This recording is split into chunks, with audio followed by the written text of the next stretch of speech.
नमस्कार, स्वागत है आपका ज्ञान सम्मान के मंच पे। हम लोग यहाँ पे करेंट अफेयर पढ़ रहे थे और ये करेंट अफेयर जो हम लोग देख रहे हैं ये आपको प्रतियोगिता दर्पण का वार्षिकांक मैगजीन है। मैं आपको पहले लेक्चर में ही बताया था कि करेंट अफेयर आपको अप्रॉक्स, यदि इस पे आप अपने पकड़ मजबूत बनाना चाहते हैं तो लगभग 1 से 1.5 साल का करेंट अफेयर आपको करना होगा। तो आने वाला जो भी एग्ज़ाम होने वाला है अभी 2023 में, उसके लिए ये मैगजीन काफ़ी महत्वपूर्ण आपको साबित हो सकता है। एग्ज़ाम के बाद हम इसका रिव्यू करेंगे मैगजीन का, आप देखेंगे ये मैगजीन जो है कितना आपके लिए सही साबित होगा। चूँकि करेंट अफेयर यहाँ पे हम लोग कवर कर रहे हैं डेप्थ में, ये जो मैगजीन हम लोग कवर कर रहे हैं, तो प्रतियोगिता दर्पण की यदि हम बात करें तो यहाँ से हम प्री पॉइंट ऑफ व्यू से क्या क्वेश्चन बनेगा ये भी हम लोग देख रहे हैं। साथ साथ मेंस में इसका कैसे यूज करेंगे, तो हम लोग यहाँ पे अपना जो है पढ़ने का तरीके में दोनों चीज़ों को एक साथ लेके चल रहे हैं। तो हम लोग यहाँ पे यानी हॉरिजॉन्टल एज वेल एज हम लोग यहाँ पे वर्टिकल अप्रोच कर रहे हैं। तो हम लोग हॉरिजॉन्टल स्टडी भी कर रहे हैं, साथ साथ अपना ये अप्रोच जो है वर्टिकल भी रख रहे हैं। मैं बताया था कि हॉरिजॉन्टल और वर्टिकल क्या होता है। तो किसी भी तथ्य को उसके गहराई तक पहुंचना ये आपका वर्टिकल अप्रोच होता है। और बहुत सारे फैक्ट को आप कवर किए बट गहराई तक नहीं गए, उसके बारे में आप डेप्थ में इंफॉर्मेशन नहीं जाने, तो इसको हम हॉरिजॉन्टल स्टडी में काउंट करते हैं। तो हमारा अप्रोच बिल्कुल यहाँ पे हॉरिजॉन्टल एज वेल एज जो है वर्टिकल भी है। तो इस क्रम में हम लोग यहाँ पे सबसे पहले राजनीतिक घटनाक्रम देखें। इसके अलावा हम लोग नेक्स्ट मैटर जो है पर्यावरण और जैव विविधता यहाँ पे देख लिए हैं। आज एक नया मैटर हम लोग देखेंगे, वो होगा आपका न्यायिक मामला। तो न्यायिक मामला से रिलेटेड जो है क्या चर्चा में मुख्य मैटर रहा वही हम यहाँ पे कवर करेंगे। क्योंकि वार्षिकांक मैगजीन है तो हो सकता है यहाँ पे एक आध फैक्ट आपको नहीं दिया हो, बाकी हम लोग आगे जो भी फैक्ट बचेगा उसको कवर कर लेंगे। इससे पहले मैं बता दूं, चैनल पर जो लोग भी नए हैं, मैं इसका जो है सारे लेक्चर को प्लेलिस्ट बना दिया हूं, तो आप प्लेलिस्ट में जाके इसको देख सकते हैं। एक सीक्वेंस में यदि देखेंगे तो आपको जो है काफ़ी बेनिफिट देगा। ये आपको जिस भी लेक्चर में जो भी पॉइंट बताया जाता है उसको नोट करेंगे, जहां मैं हाईलाइट करता हूं उसको आप नोट करेंगे। साथ साथ जो भी मैं आपको क्वेश्चन यहाँ पे लिखने को देता हूं उस क्वेश्चन को जरूर लिखेंगे। इसके अलावा इस चैनल पे जो है इसके पैरेलल ही एनसीईआरटी का जो है क्लास अभी चल रही है, तो उसे भी आप ज़रूर देखेंगे। प्लेलिस्ट में आपको अवेलेबल होगा। मैं सारे का लिंक जो है आपको डिस्क्रिप्शन बॉक्स में प्रोवाइड कर दूंगा। और चाहे तो आप चैनल में पेज पे जाएंगे और प्लेलिस्ट देखेंगे, प्लेलिस्ट में आपको दिख जाएगा एनसीईआरटी का, उसको आप प्ले करके देख सकते हैं। तो काफ़ी डेप्थ में आपको बताया जा रहा है। इसके अलावा इस चैनल पे जो है मैथमेटिक्स फिजिक्स का लेक्चर भी अपलोड किया गया है। तो मैथमेटिक्स एज वेल एज मैं बात करूं तो फिजिक्स का भी लेक्चर अपलोड किया गया है। तो आप क्या करेंगे, इसको भी जाके देख सकते हैं यदि आपको प्रॉब्लम है तो। साथ ही साथ अभी कुछ दिन पहले एक यहाँ पे रीजनिंग का लेक्चर आपको अपलोड किया गया है। ये आपको लाइव क्लास था, तो ये रिवीजन पर्पज़ से आपको ये वीडियो बनाया गया है। तो आप जाके यदि आपको रीजनिंग का रिवीजन चाहते हैं, काफ़ी अपना टाइम कम खर्च करके, लगभग 4 घंटे का ये वीडियो है और पूरा रीजनिंग आपको कवर कराया गया है, तो ये भी जाके आप देख सकते हैं। इन सारों का जो है मैं लिंक आपको प्रोवाइड कर दूंगा, तो इसको वीडियो को जाके देखेंगे और आप वीडियो को जो है अधिक से अधिक लोगों को शेयर करेंगे ताकि मैक्सिमम लोग जो है बेनिफिट उठा सकें। क्योंकि हमारा टारगेट है कि कोई भी बच्चा अब कंसेप्ट से वंचित ना रहे, चाहे उसका बेसिक कैसा भी हो। अब बेसिक से लेके कोई प्रॉब्लम किसी एग्ज़ाम में नहीं आने वाला है। आप लेक्चर को जो है देखें, प्रॉपर जो है एक सीक्वेंस में देखें, आपको कोई प्रॉब्लम नहीं आएगा। चलिए स्टार्ट करते हैं हम लोग न्यायिक मामला। तो लेक्चर को अधिक से अधिक लोगों तक पहुंचाएं, ये आपका एक कर्तव्य बनता है और हम अपना कर्तव्य निभा रहे हैं, आप अपना कर्तव्य निभाएं। तो जो भी पढ़ने वाले बच्चे हैं उन तक पहुंचाएं और सेंड करने में आपका कुछ डाटा अधिक नहीं खर्च होता है, तो बिल्कुल पहुंचाएं आप। और साथ साथ चैनल को सब्सक्राइब भी ज़रूर कर लें। और यदि आपका कोई डिमांड है किसी टॉपिक का तो कमेंट बॉक्स में लिखेंगे, यदि 100 से अधिक लोग यदि कमेंट बॉक्स में किसी भी टॉपिक पे लिखते हैं तो हम उस पर सेपरेट जो है लेक्चर बनाना शुरू करेंगे। ये चैनल आपका है बिल्कुल, तो आप जैसे जैसे बताएंगे आपको जो भी रिक्वायरमेंट होगा उसको हम फुलफिल करने का प्रयत्न करेंगे।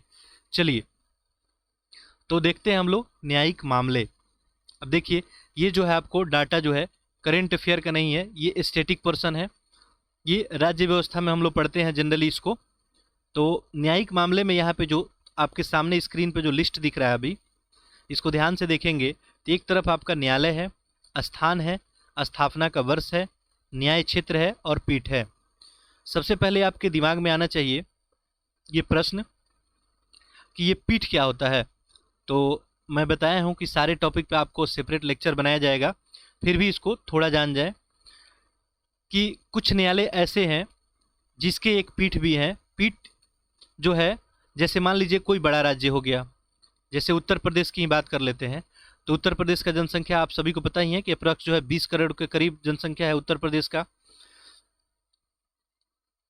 तो ये पॉसिबल नहीं है कि उत्तर प्रदेश का जो मुख्य न्यायालय है, उच्च न्यायालय की बात कर रहे हैं, इलाहाबाद से ही सारे फैसले जो है आपको वहाँ पे कर दिए जाएं।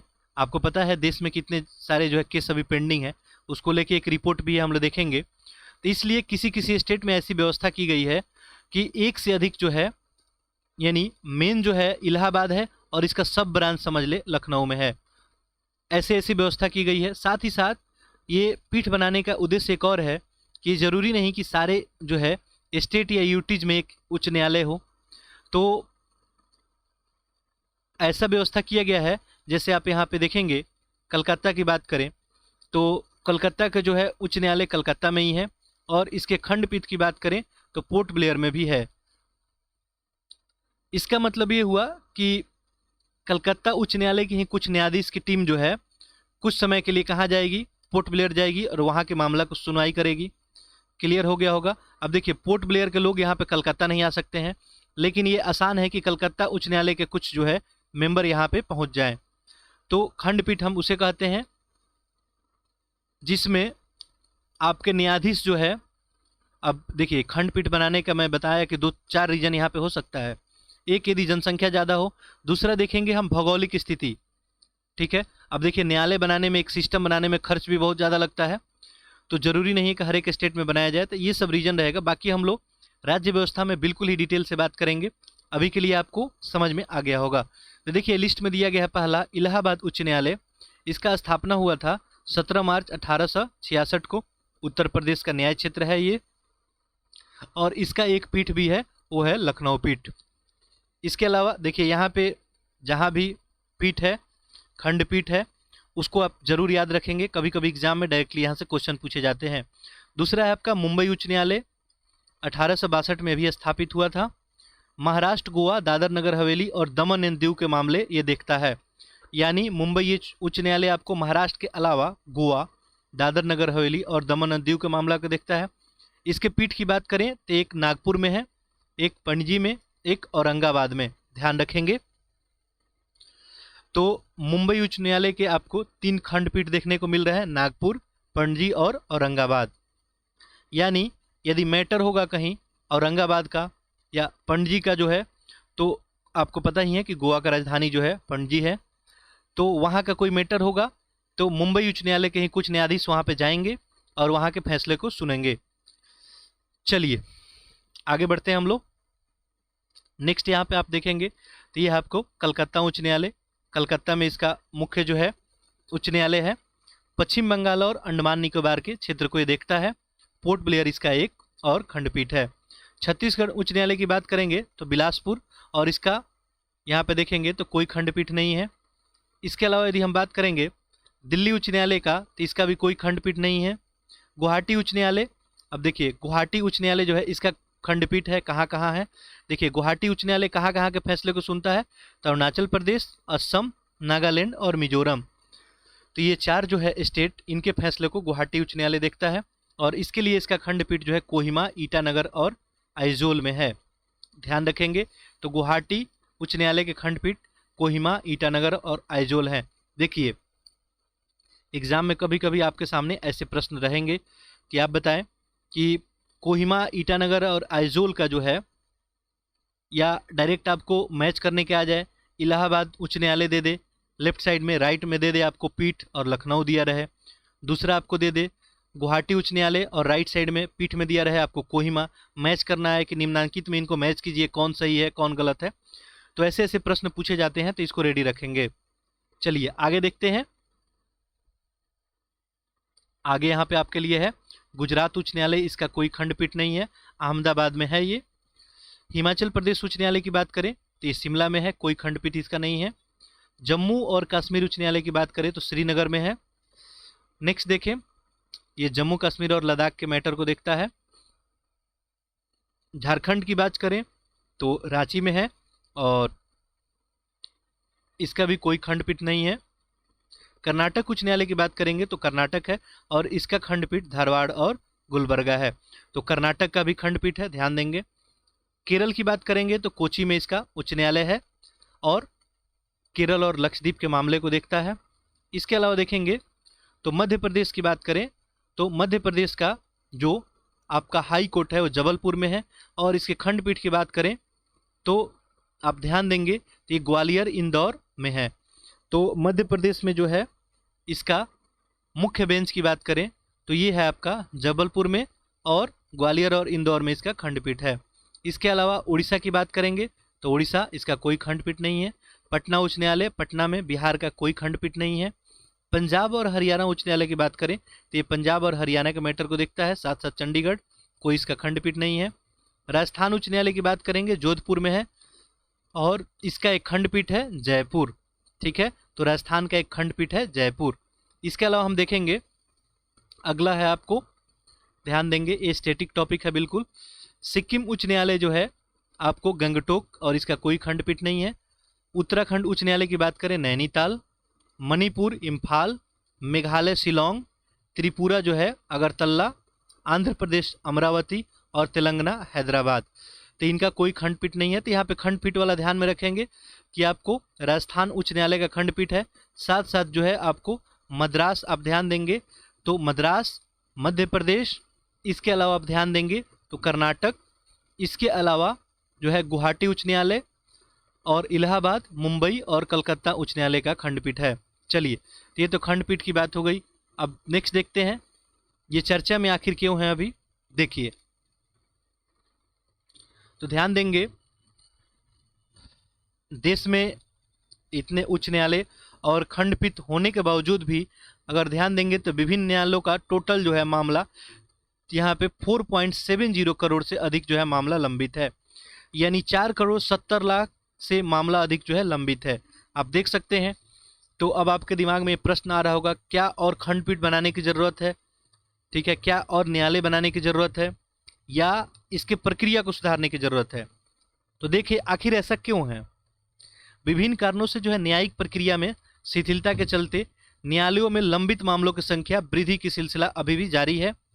उपलब्ध आंकड़ों के अनुसार यदि मार्च 2022 की बात करें तो देश में विभिन्न न्यायालयों में लगभग 4,70,00,000 जो है मामला, इससे अधिक मामला लंबित है।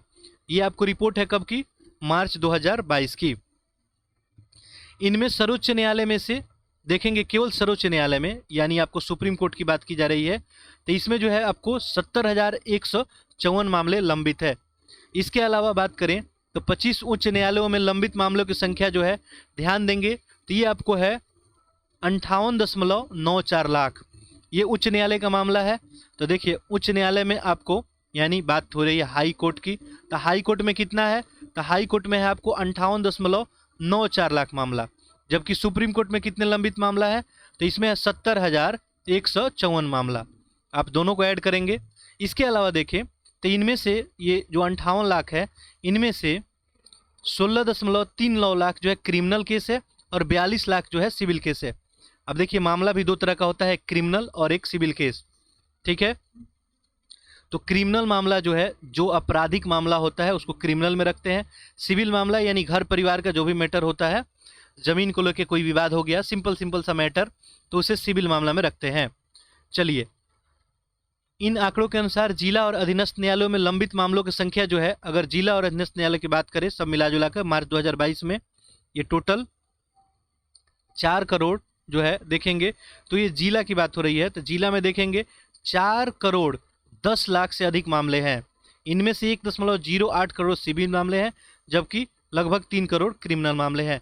तो क्लियर हो गया होगा ये रिपोर्ट देख के आपको। देखिए टोटल जो है हमारे देश में अभी हालिया रिपोर्ट के अनुसार 4 करोड़ 70 लाख मामले लंबित हैं। इनमें देखेंगे तो सुप्रीम कोर्ट में जो है लगभग आपको 70,000 के करीब मामला है। यहाँ पे एग्जैक्ट डाटा दिया है, देखिए 70,000 जो है 154 मामला। यदि हाई कोर्ट की बात करेंगे आप, तो हाई कोर्ट में आपने देखा था 58.94 लाख मामला। और यदि जिला और अधीनस्थ न्यायालय में आ जाएंगे, तो यदि आप जिला कोर्ट की बात करेंगे तो इसमें जो है टोटल मामला आपको 4 करोड़ और 10 लाख मामला यहाँ पे लंबित है। इन तीनों को ऐड करेंगे तो टोटल ये मामला आपको 4 करोड़ और 70 लाख के करीब पहुँच जाएगा। ठीक है, चलिए तो इस बात को ध्यान रखेंगे। अगला मैटर है आपके लिए चारा घोटाला के एक अन्य मामले में राजद प्रमुख जो है श्री लालू प्रसाद यादव को 5 वर्ष की कारावास की सजा। तो इन पे ऑलरेडी पहले से 4 मामला चल रहे थे, ये 5वां मामला था। देखिए ये केस है अविभाजित बिहार की, जब बिहार से झारखंड अलग नहीं हुआ था। एक बहुचर्चित जो है चारा घोटाला है, सबसे बड़ा मामला है डोरंडा कोषागार से। ध्यान देंगे तो रुपीज जो है 129.35 करोड़ से, ध्यान देंगे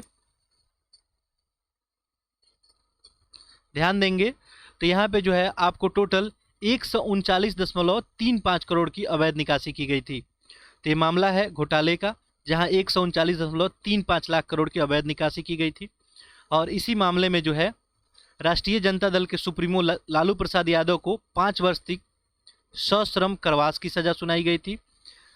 सीबीआई की रांची स्थित विशेष अदालत ने 21 फरवरी 2022 को इनको सुनाई थी 5 वर्ष की सश्रम कारावास। इसके अलावा इसके साथ ही जो है आप देखेंगे तो 60 लाख रुपए के अर्थदंड भी विशेष अदालत ने न्यायाधीश सुधांशु कुमार शशि ने उन पर आरोपित किया था।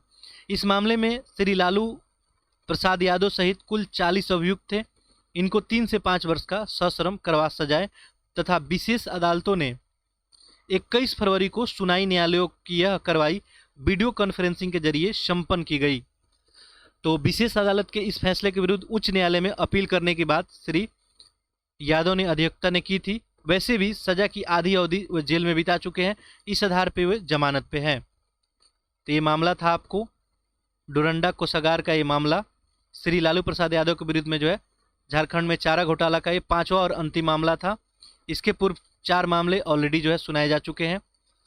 तो 4 मामले में उनको सजा सुनाया जा चुका है तथा वो जमानत पे है अभी। चारा घोटाला उनके विरुद्ध एक अन्य मामला बिहार के भागलपुर में शेष है अभी। इस मामले में अभी अभियुक्तों की गवाही दर्ज की जा रही है। तो ओवरऑल मामला यही था आपका कि चारा घोटाला में जो है इनको एक बार और सज़ा सुनाई गई है।